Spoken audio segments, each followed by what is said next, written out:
Today is the 11th day of Menachem Av, and we are on Daf Tes Amud Beis.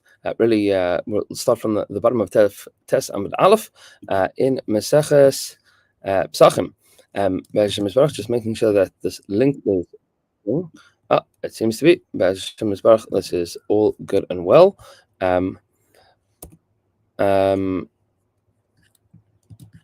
So let's see that this is up and running here. Okay. Let's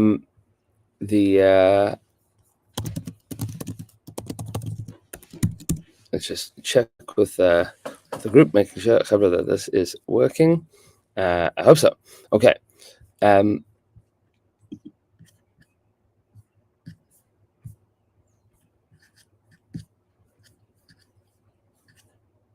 we go. Make sure that this is good and well and live. I hope. Thank you so much for beauty. Good, excellent. Okay, so let's learn. I apologize. It didn't come up before, but we have an opportunity. So let's learn it. Says the Gemara at the bottom of Daf Tes Amud Aleph. The Gemara asks the question: is it really true that you Safek cannot undo a vadai? That if I have a certain situation, a question of certainty, and then a question of doubt, a Safek, that the Safek is not going to be mighty from the vadai. And then we ask the question about the kohen that leaned over a pit, that there was an nafel, that there was a miscarriage there. And the Chacham came along with Metahir that Kohen v'hitzitz by let them zachen in the cave. He wants to know, is this a male or a female that was miscarried and thrown into the pit? The Chacham took a look at the situation with Dirshu, and they said, no, it's all going to be tahar. No problem. He is still tahar, even though he was mahal. Why? Because there's wild animals that are in that pit, and they have dragged away the nafel, dragged away the miscarried fetus. Says the Gemara, so in that situation, the vada hitila, we know with certainty that it was dragged away. That it was for sure that it was thrown into the pit. And now there's a question: was it dragged away at that moment, or was it not dragged away at that moment? You know that it was there, but you don't know what happened to it after that. That's a suffix. The kasi suffix, and the suffix of was it dragged away is going to be motivated vade. Is going to be able to undo the certainty that we have that he was male on top of a fetus. You know that there was a fetus. Now you have a question: was it there when you leaned over or not? So you have a status quo. It's a vade, and then you have a question: was that taken away afterwards? We don't know. It seems to be that a suffix can undo a vade. So we say, and that is going back to the question of the chulda carrying away chametz, and then we don't know: did it squirrel it away somewhere, hide it in the house, or did it eat it? So we say, no, you don't say that a suffix is undoing the vade. Meaning, don't say that that's what's happening. What you have is she threw something in the pit. She threw somebody threw a fetus in the pit. She miscarried something, and that got chucked into a pit. She doesn't know exactly what it was. This isn't accurate medical science that she knows exactly what came out of her. She had some very uncomfortable, very unusual discharge, and she didn't know what to do with it. She threw it in a pit. Now you have suffix. The suffix is whether or not this was a discharge or whether this was a miscarriage. But says the Gemara, the kohen is leaning over to figure out if this is male and female, to figure out if this damtar, if this is a 40-day wait or an 80-day wait. So we say that's what's being tested here. Says the Gemara, no, how do you read this? Leida im ruach hipila, im nefel hipila. He's checking to figure out if she was mapile ruach, if she miscarried just discharge. Ruach meaning something that is wind, halachically insignificant. Or if this was in fact a miscarriage, which would have enormous ramifications for the next 40 or 80 days. And if you want to say that the Kohen's thinking, And if this is a nefel, so leida im zachar hu im nekevehi. Then I have to figure out exactly what gender this nefel is. But I don't even know that it's a nefel to start with. And that's the suffix and a suffix. So we don't have a suffix being motivated vade. Vibai sema, or alternatively, hasan vade vadehu. That's not a case of a suffix and a vade. You could even say that it's a case of a vade and a vade. What's the first vade? Given the chud of vardus mitzuin sham, since there are wild animals there. You know that with certainty. Vade geru b'hai shata. You know with certainty that this, whatever it was dragged away. Let's say that it was actually a fetus. You know with certainty that it was dragged away. That's not even a question to be, it's not a suffix. There's a question whether or not. It says the Gemara, maybe it wasn't all eaten at that moment. But migra mias vade geru b'hai shata, it was for sure dragged away at that point in time. And the kohen that is now standing over the pit isn't going to see anything there. And we know that with certainty, since he didn't know that there was there were wild animals there. But we tell him afterwards, Bubala, what did you see? It's like, I didn't find anything. I didn't see anything. Meaning, if he were to say, I saw something there, this is the important between the lines here. If he says, I saw something there, then obviously the question that came in front of the Chacham is he didn't see something there. So why didn't he see something? Did he not see something because it was dark, or did he not see something because it was carried away? So it says the Gemara, if you know that there's a bardalas down there, that there's a leopard, then for sure the second the thing hit the ground, it was dragged away. It might not be finished, but it's in the lair. The kohen was not mahal on top of it. It says the Gemara, back to our question, a fundamental question. And are we really concerned? We're really going to say in chashin shemager chuda, meaning when we discuss the question of chametz, do we really say that we have no concern that a chuda has dragged it away? But don't we say at the end of the brisa, what you found at the end of your bedikas chametz, as everybody knows, you have to put away in a safe place, so that you don't need to check afterwards. Why do you have to put it in a safe place? So that you don't have to do another bedika. Meaning, what's the concern? Is that if you don't put it in a safe place, that you might end up needing bedika afterwards. Why would you need bedika afterwards? Pashtus is because a chulda is going to come and it's going to take your chametz, and now you're going to have to do another bedika. So how could it be that we are worried about this and are not worried about it in the same brisa simultaneously? Says says Abai, like kasha, no problem. Here we're talking about the 14th, and here we're talking about the 13th. In the case on the 13th, where there's still lots of chametz in everybody's house, that's where the chulda, the weasel that took the chametz, is not going to feel the need to hide it. Meaning, if it was dragged away, it's not going to be hiding it. It's going to eat it. It's going to eat it because there's no scarcity of chametz. So no scarcity of food. So it's not hiding it anywhere. Whatever it finds, it's going to eat. You don't have to be concerned about it. But ba'arba asar on the 14th, where there's no food. Everybody knows that on the 14th of Nisan, Erev Pesach, there's the least amount of food available to eat, because there's chametz food you have to have finished already, and the Pesach food, your mom or your wife is, no, you can't touch it, you can't look at it, right? That's for Pesach.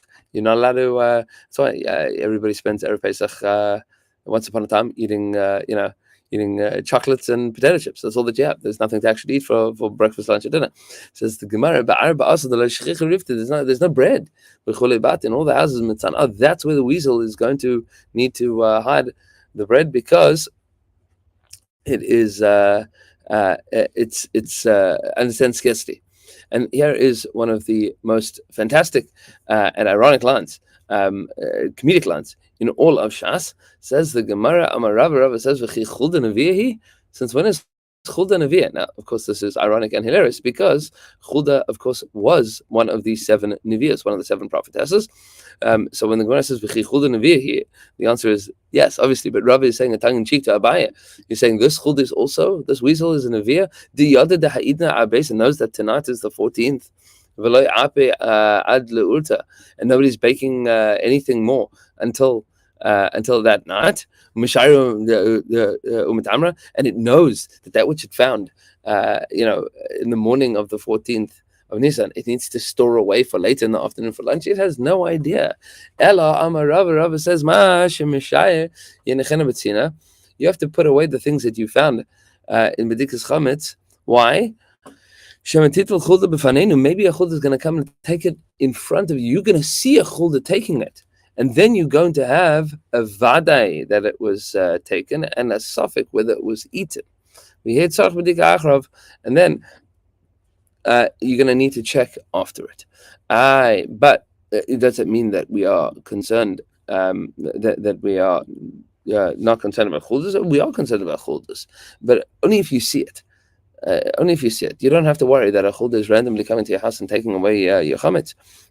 It's only if you see it, and that's why the advice of the chachamim is that you put your chametz away in a safe place so that you don't end up in that situation. Put it in a weasel-proof container. Says the Gemara Tanya Gavasa de Rava. We have a brisa that supports Rava. Rava says that the way to read this Mishnah, this brisa, is that the chulda is only a problem if you see it, but otherwise you don't have to be concerned about the chulda. What should you do if you want to eat chametz the morning of Erev Pesach? Get to the answer. What should you do? That which you have left over after the bedika, you should leave it in a safe place. So the chulda doesn't come and take it in front of you, that you're going to see the chulda and you're going to say, "Ooh, the chulda is taken away. Now I have a suffix, I have a vadai." That's the case that we're talking about. Rav Mari says maybe a different way of reading it.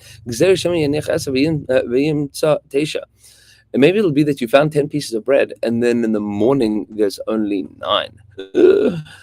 Now it's not a question of did a chulda come along and take it. It is something has happened to that. Something's happened to that 10th piece of bread.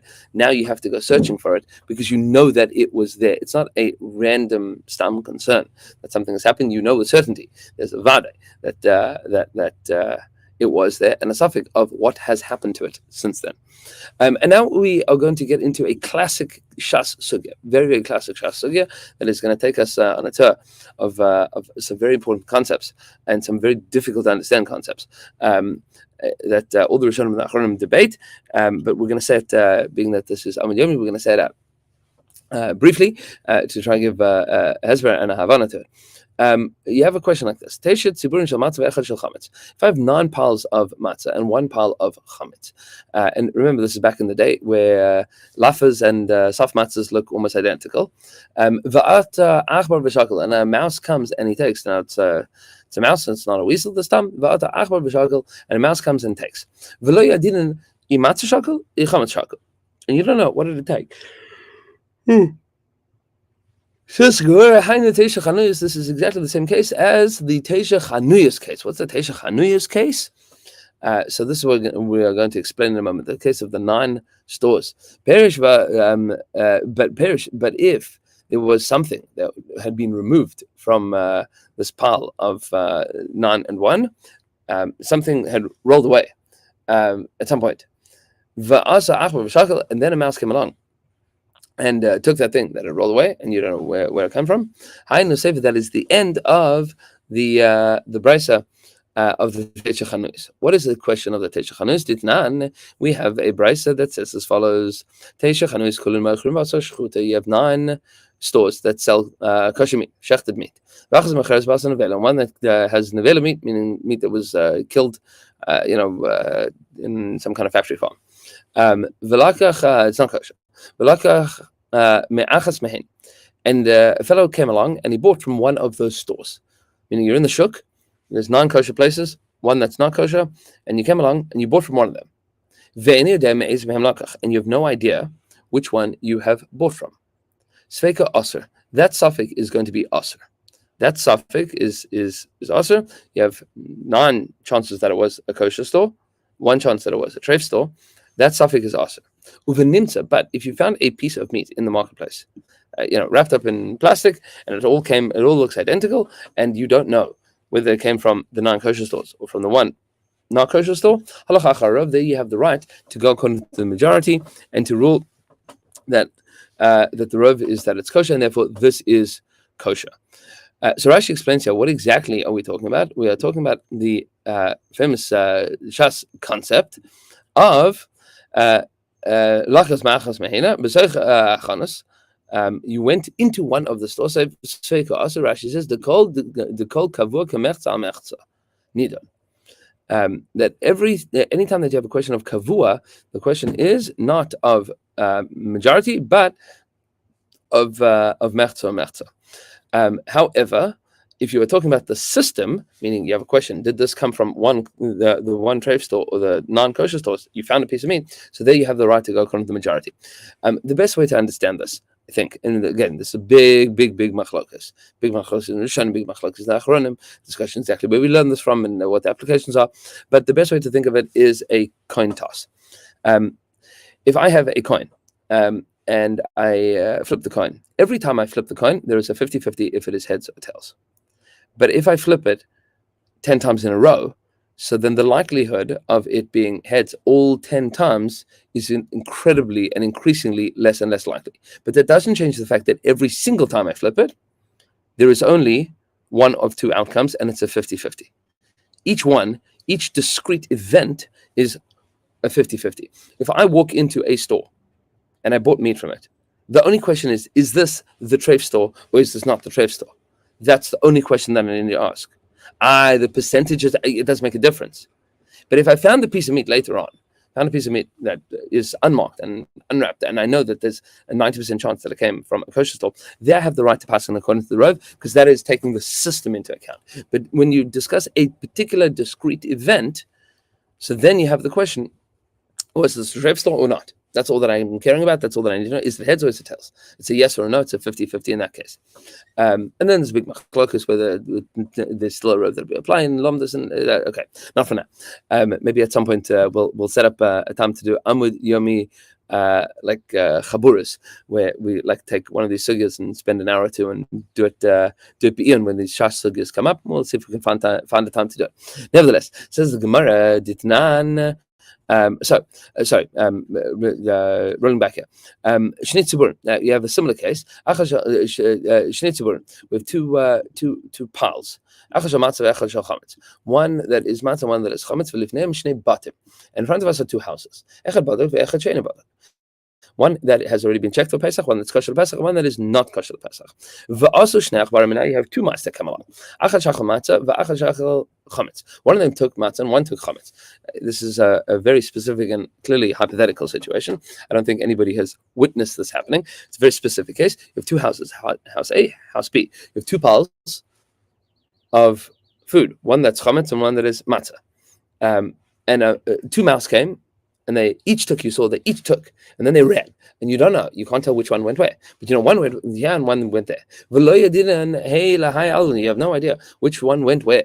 Which one went to the other house? You don't know, did it go to the kosher Pesach house or the chametz house? This is the same case as the shtei kupas. What's the question of shtei kupas? Ditnan.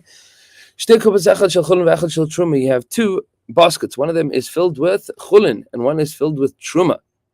Chulin, of course, is mutter for everybody to eat. Kahanim, Levim, Yisraelim, people that are tahar, people that are tameh, everybody can eat from it. V'achal shel truma, one that's truma, which can only be eaten in a state of purity by a kohen. Livneim shnei sayin, and you have two sayin. Echad shel chulin ve'echad shel truma. You have two baskets, two jugs with a sa of chulin and one with a sa of truma.